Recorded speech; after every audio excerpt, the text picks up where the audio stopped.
Hello friends, welcome to my channel versatile Kajal પંડ્યામાં તમારું સ્વાગત છે. અત્યારે સવારના 10:30 વાગ્યા છે. પાસવા આવ્યો છે દ્વિજ જોડે રમવા માટે. એ બહાર રમે છે. બંનેઓ સાથે ભેગા મળીને રીલ્સ જુએ છે. હવે આજે પતિદેવની ફરમાઈશ છે કે કુરકુરીવાળી ભીંડીની સબ્જી ખાવી છે. એટલે કે પહેલાં ભીંડાને ફ્રાય કરવાના, પછી એની સબ્જી બનાવવાની. તો મેં કીધું ઓકે, આપણે એ ટાઈપની સબ્જી તમને બનાવીને આપીશ. તો અત્યારે કશું મેં રેડી કર્યું નથી. સવારે બધું એક્સ્ટ્રા ઘરનું કામ હતું એ બધું પતાવ્યું. હવે કિચનમાં જઈશ અને જમવાનું બનાવીશ. ભીંડાને સરખી રીતે પાણીથી વોશ કરીને ડ્રાય કરી દીધા છે અને ચપ્પાથી વચ્ચેથી કાપા કરી દીધા છે આવી રીતે.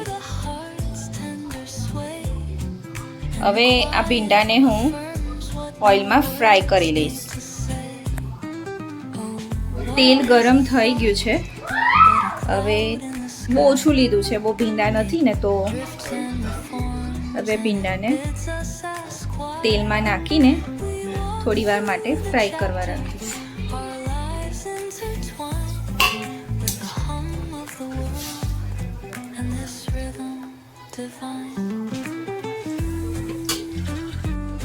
ભીંડા ફ્રાય થઈ ગયા પછી મેં આવી રીતે ડીશમાં કાઢી લીધા. હવે બીજી બાજુ હું ગ્રેવીની તૈયારી કરી રાખું. ગ્રેવી માટે મેં આ રીતનું તૈયાર કર્યું છે: ચણાનો લોટ, તલ, મીઠું, સિંગદાણાનો ભૂક્કો, પાઉંભાજી મસાલો, મેગી મસાલા, હળદર, હિંગ, લાલ મરચું અને ધાણા જીરું પાવડર. અને બીજી બાજુ એક ડુંગળી લીધી છે નાની, અને અડધું ટામેટું લીધું છે. હવે આ જે મસાલો છે એને સરખી રીતે તેલમાં હું મિક્સ કરી લઈશ અને પછી ભીંડામાં ભરી દઈશ. અને ઉપર થોડીક મોરસ નાખી છે. મસાલો મિક્સ થઈ ગયો છે પ્રોપર. હવે આ ભીંડામાં હું ભરી દઈશ.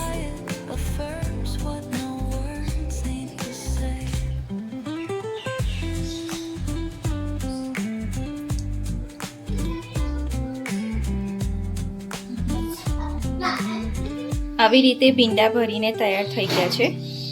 હવે થોડુંક તેલ મૂક્યું છે ને એની અંદર જીરું મૂક્યું છે. બીજો કોઈ જ મસાલો એક્સ્ટ્રા એડ નહીં થાય, કારણ કે ઓલરેડી આપણે જે ગ્રેવી રેડી કરી છે ભરવા માટે એમાં બધું છે જ મસાલા, એટલે આમાં કશું જ નાખવાની જરૂર નથી, ખાલી તેલમાં જીરું જ આવશે. હવે આ જે ડુંગળી ટામેટા છે હું નાખી દઈશ.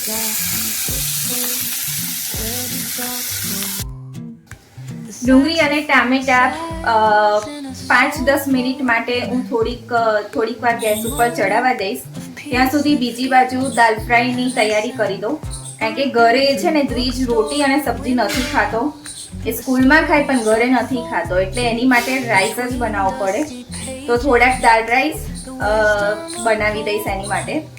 તો બીજી બાજુ દાળની પ્રિપરેશન સ્ટાર્ટ કરી દો, અને રોટલી બનાવવાની છે તો એની લોટ બાંધીને પણ હું રેડી રાખું. ડુંગળી અને ટામેટા સરસ રીતે ચડી ગયા છે. હવે જે ભીંડા જે છે એ હું એમાં એડ કરી દઈશ. એટલે જે ચણા લોટનો જે મસાલો બનાવ્યો હતો એ વધ્યો તો એ પણ એડ કરી દીધો ને થોડુંક પાણી નાખ્યું. હવે એને 5-10 મિનિટ માટે ચડાવવા દઈશ. દાળ ફ્રાય માટે મેં બધી મિક્સ દાળ લીધી છે: અડદની દાળ, મગની દાળ, તુવેર દાળ, ચણાની દાળ, બધી મિક્સ. મસૂર દાળ બી છે. આનો ટેસ્ટ બહુ સરસ લાગે. રેડી થઈ ગઈ છે. આ તેલ પણ છૂટું પડી ગયું. બહુ ગ્રેવી નથી રાખી, કારણ કે દાલ ફ્રાય બી છે ને, એટલે. પાર્થ પણ વ્લોગ બનાવે છે.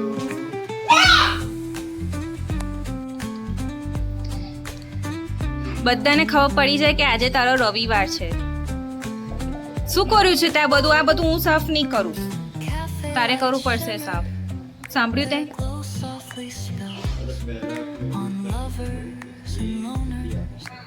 બબલ્સ બનાયા છે તે. કપડા ગંદા ના કરીશ. અમુક વાર તો દ્વિજની એવી હરકતો હોય છે ને કે એ જોઈને મને રડવું આવે છે. બસ હું વિચારતી હતી કે જમવાનું બની ગયું છે, હવે હું શાંતિથી બેસીશ, પણ એવું નથી. આ જુઓ, કપડાં મેં એને નવા જ પહેરાયા કે કંઈ જવા થાય ને તો બદલાવા ના પડે, પણ હવે લાગે છે કે બદલાવા જ પડશે. મૂકી દે હવે, ચલ. સબ્જી, ભાખરી, દાળ ફ્રાય, રાઈસ હું પછી લઈશ અને પાપડ. બીજે જમી લીધું છે, પાર્થ જમે છે, બસ એમને ઓલમોસ્ટ બધું પતવા આવ્યું છે. હવે હું શાંતિથી બેસીને હું જમીશ. પાર્થને સબ્જી બહુ ટેસ્ટી લાગી અમને ભાઈ, અને દ્વિજને પણ દાળ ફ્રાય જીરા રાઈસ બહુ જ ભાવ્યા. ત્યારે પાપડ મેં શેક્યો છે તો પાપડ ખાવા બેઠો.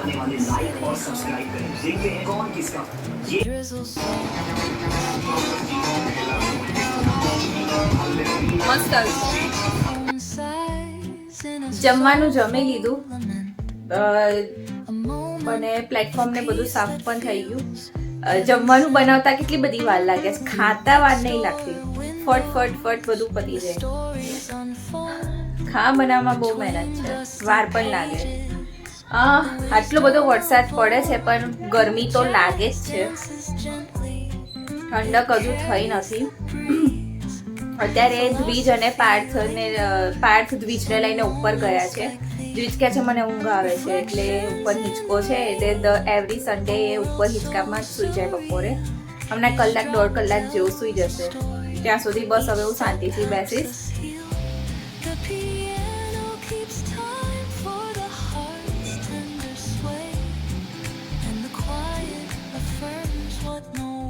અત્યારે બપોરના 3 વાગ્યા છે. અમે એકદમ જ નક્કી કર્યું કે ચલો કંઈક બહાર જઈએ, અને બહાર વરસાદ પણ નથી પડતો, તો અત્યારે અમે જઈએ છીએ સિદ્ધિ વિનાયક મંદિર. બધું બેગ પેક મેં કરી દીધી છે. હું તમને બતાવીશ કે મારી બેગમાં શું હોય છે. ખાસ કરીને વધારે પડતો સામાન તો દ્વિજનો જ હોય છે. કંઈક બહાર જવાનું હોય તો આ બેગ હું લઉં છું. એમાં હેન્ડવોશનું હોય છે, ટીશ્યુ, એક જોડી દ્વિજના કપડાં, પાણીની બોટલ. હવે નાસ્તો હું લઈ લઈશ. રસ્તામાં કદાચ દ્વિજને ભૂખ લાગે તો થોડોક હું નાસ્તો લઈ લઈશ. બટાકાની વેફર અને કેળા એ ઉઠીને ઓલમોસ્ટ એ જ માંગતો હોય છે, એટલે એ બધું મૂકીને બેગ પેક કરી દઉં.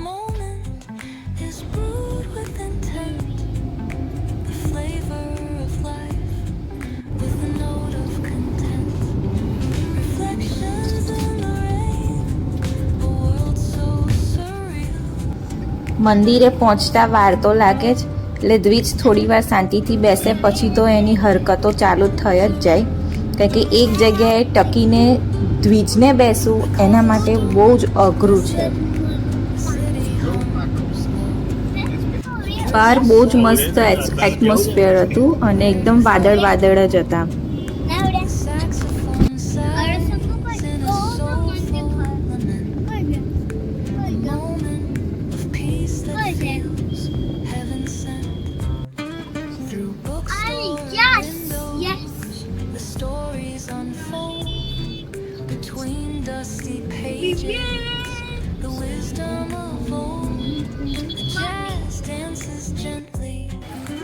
અત્યારે બપોરના 4:15 વાગ્યા છે. અમે અહીંયા આવી ગયા છે સિદ્ધિ વિનાયક મંદિર. આજે સન્ડે છે તો ભીડ બહુ જ છે, પણ મંદિર મોટું છે ને લાગતું નથી કે પબ્લિક વધારે હોય.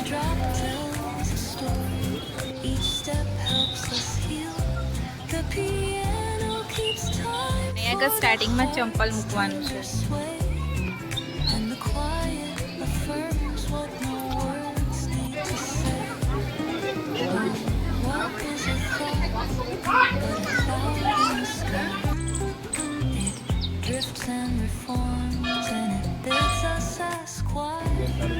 આજે રવિવાર છે તો એના લીધે ભીડ બહુ જ છે. છેક બહાર સુધીની લાંબી લાઈન છે. હવે લાઈનમાં અમે ઊભા રહીશું, અને અંદર મોબાઈલ અલાઉડ નથી, એટલે મારાથી વિડીયો શૂટ નહીં થાય. એટલે અડધો કલાક જેવું તો થશે જ દર્શન કરીને પાછું આવતા.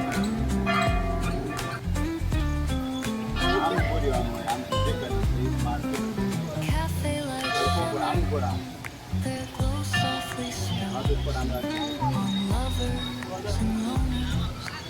Lifelong ideal. Each step of the moment is અરે એવું ખાઈએ સ્પેશિયલ બાટલી ઉભાઈ ના ટીવી પર આમ નહીં થાય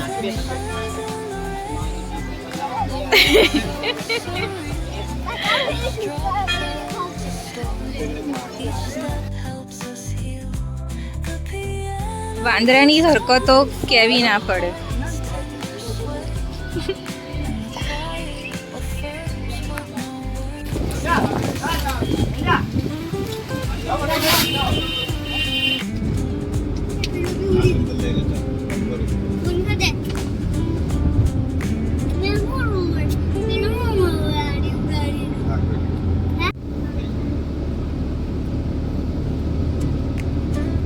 વરસાદ પડ્યો ને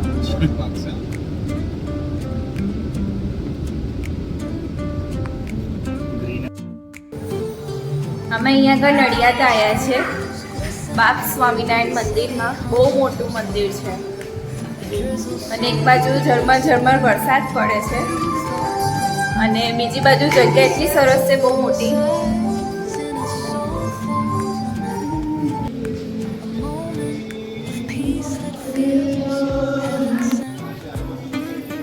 bookstore windows, the stories unfold between dusty pages. The wisdom of old, the jazz dances gently. It carries the breeze. Philosophy lingers in moments like these. Reflections in the rain, a world so surreal. આમ કરીશું તો આમ જશે Each step આમ helps us કરીશું તો આમ heal. જશે The આમ ઉપર જશે piano keeps હાથ પછી આમ time જશે for the heart's tender sway. પૂંછડી કઈ ગઈ એની? પૂછડીની અંદર સબ્જીમાં No words need to say. What is a thought જોયું but a વાંધો cloud in the sky? It drifts and reforms and it bids us ask why. We walk through the chapters